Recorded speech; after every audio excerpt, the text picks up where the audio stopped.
Hey everybody, it's Steve here, and welcome back to Castlevania 3, Dracula's Curse. In this episode, we are aboard the ghost ship that's going to take us closer to Dracula's castle. This is back on the so-called easy path. The lanterns here act just as the candles do. If you whip them, you get items. Those headless horsemen, I always call them the headless horsemen. They're not even on a horse. Why would I call them a headless horseman? I don't know. But they've got a pretty good reach. I think that's the only point in this game where you get that invincibility potion, which, as I said in Castlevania 1, it really doesn't matter, because it doesn't last very long, but I really can't think of any other point in this game where you can get that. Too bad it's not right before like one of the bosses or something. But anyway, these headless guys have kind of got a pretty good reach on them. They can hit you when you think that you're far enough back from them. Yeah, ships, boats. I don't like them. Well, let's face it, there's a lot of things I'm afraid of. I wouldn't say that I'm afraid of the water. I mean, I can swim. I'm not the best at it, but I can do it. So I don't know what it is that I'm particularly afraid of. I just don't trust them. I find it very bizarre that something so large... I mean, you look at, like, these cruise ships.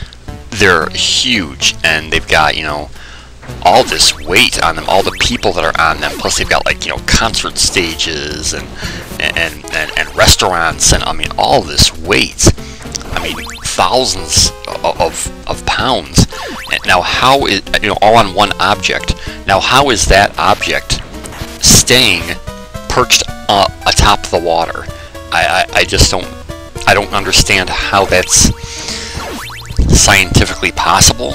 I know there's a lot of things in this world that don't have to make sense. They just do, but it's almost the same thing as like an airplane. The fact that you got this large, heavy object staying up in the air. You know, I don't know if it's the weight of it that makes me question it, or if it's something else. I don't know. I guess that's the first thing I think of is, how is this staying atop of the water? I've just never been a big fan of boats, ships, and I don't think I've been on one. Oh, maybe down in Disney World, but aside from that, I've never been on a cruise. You'll never see me do that. My brother had a boat, and I believe he still does. These platforms can get a little tricky. You got to make sure you really get your timing down on those jumps. And so I would go out with him on his boat when we were, you know, younger, when I was like a teenager. And there was one time we got like away from the dock, and he had forgotten to like put this plug in. You know, the fact that the only thing that's keeping this large craft afloat is a plug, like in the back. I mean, we just saw like, we got a pretty good ways out, and we just saw like water pouring in because he'd forgotten to put the plug in. You know, maybe that's where all my stems from, I don't know. Anyway, here's Medusa. Now, we fought her in Castlevania 1. Of course, she was just a giant floating head. She shoots arrows at you, but she will also do like her stone gaze thing at you. It's kind of cool that we actually have her whole body this time and not just a floating head. Yeah, here it goes. You can avoid it though, just like that. I'm surprised she didn't shoot it at me more. So, yeah, one of the few levels in this game that has a mini-boss. I think it's the only one, isn't it? I think it might be the only one. So she's really not that difficult. Even with the dagger as your secondary weapon, which is like, as I've said a million times, I'm sure, it's like the worst secondary weapon you could possibly have, but it actually works quite well against her. So yeah, so we're out on this boat, and water's coming in because of the plug being out. So, you know, in a hurry, he turned around, and we're like, you know, just speeding like back to the dock.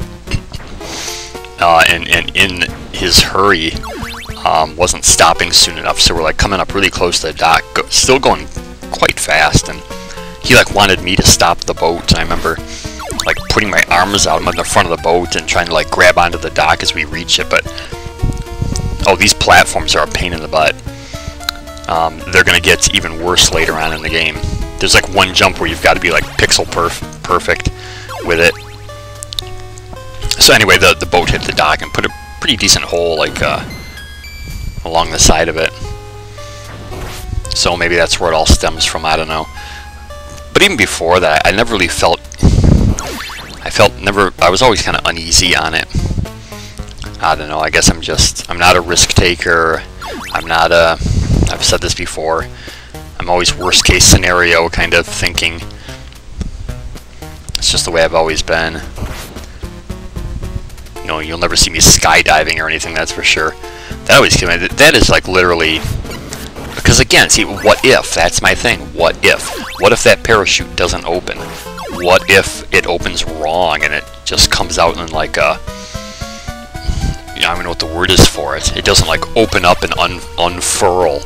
You know, then you're just basically plummeting to your death. Anyway, why am I talking about all this? So, this boss is actually two bosses in one. You've got this little ghost spirit who possesses the two coffins. The first time it brings out the mummies. You remember them from the first Castlevania. Once you destroy them, he's going to go into the second coffin, and it's going to be a repeat boss. It's going to be the big creature with the sledgehammer thing, which, as we all know, we can defeat without even taking a hit. So, you know, again, we're still at the point of the game where it's not that difficult. No real surprises just yet. God knows there will be. So here comes the tedious sledgehammer guy fight. It's back and forth. I think it's funny when he runs. He just looks like he'd be so slow and cumbersome, and all of a sudden he like runs across the screen.